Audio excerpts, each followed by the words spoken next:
the F1 engine comes alive. This is the story of how the most powerful single-chamber rocket engine ever flown goes from dead still. The F1 is still, more than 50 years later, the most powerful single combustion chamber liquid-fueled rocket engine ever flown. 5 of them lifted a 6 million pound rocket off the ground. Together, they burnt through millions of pounds of fuel in under 3 minutes. NASA needed it to reach the moon. Nobody had ever built anything remotely this powerful before. And when engineers finally lit the first one at full power, it didn't fly. It exploded on the test stand.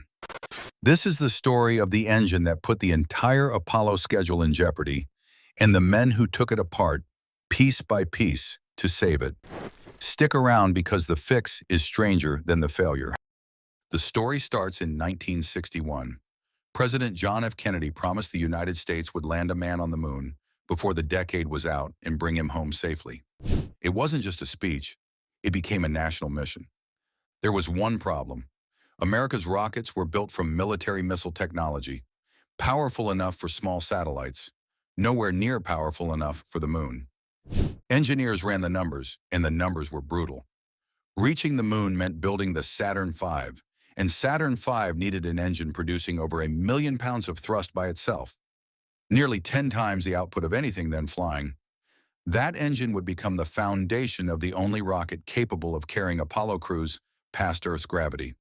Deciding to build it was easy, building it was not. Here's the part most people never hear. The F1 wasn't designed for Apollo. Its roots go back to 1955, before NASA existed at all. The U.S. Air Force asked Rocketdyne a simple question that year. Could you build an engine producing 1 million pounds of thrust?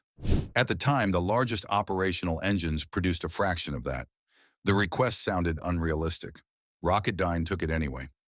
NASA was formed in 1958.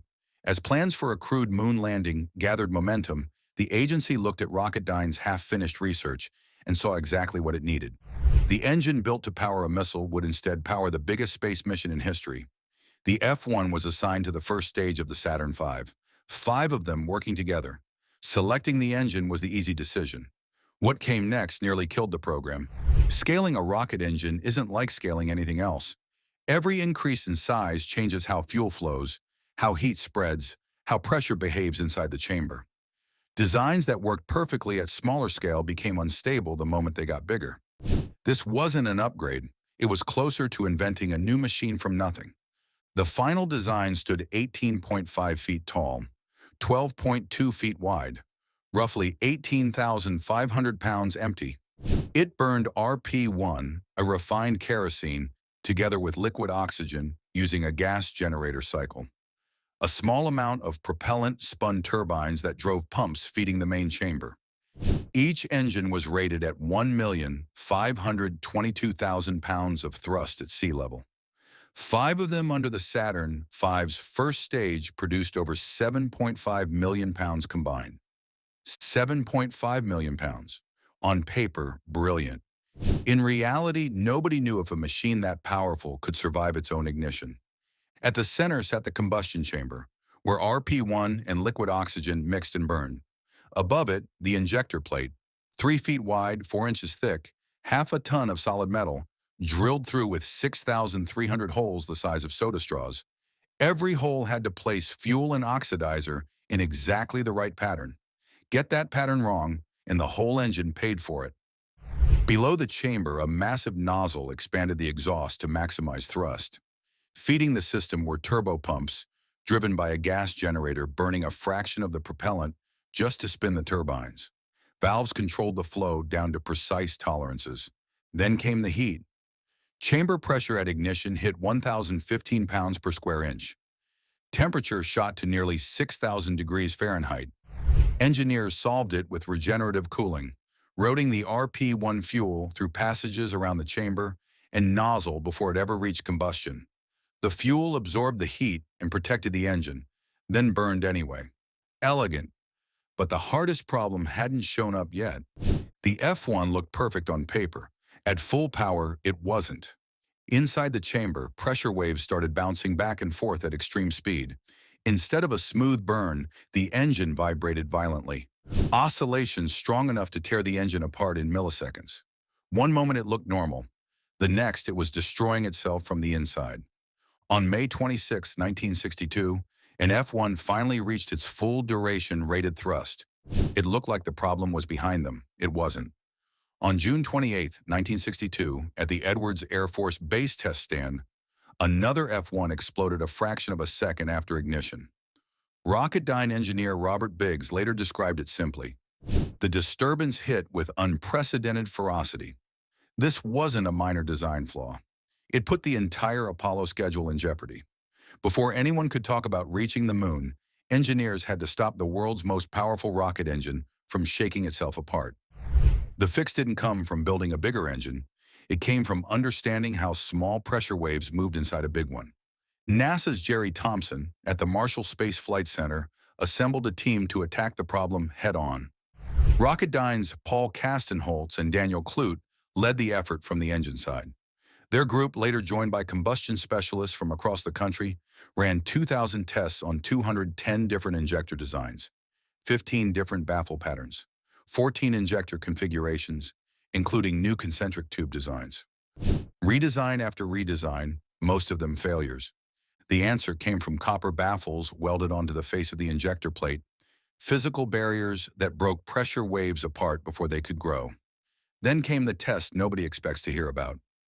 Engineers detonated small explosive charges inside a running combustion chamber on purpose to force instability and see if the engine could recover on its own.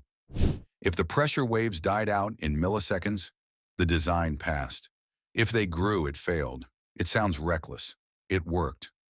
After enough of these deliberate detonations, the F1 proved it could absorb a violent shock and stabilize almost instantly.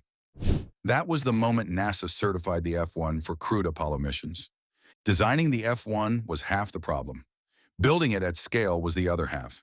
The thrust chamber alone required new brazing techniques to join hundreds of nickel alloy cooling tubes into a single structure strong enough to survive extreme heat and pressure, precision welding, advanced machining, constant inspection at every stage, because a single hidden flaw could destroy an engine on the test stand.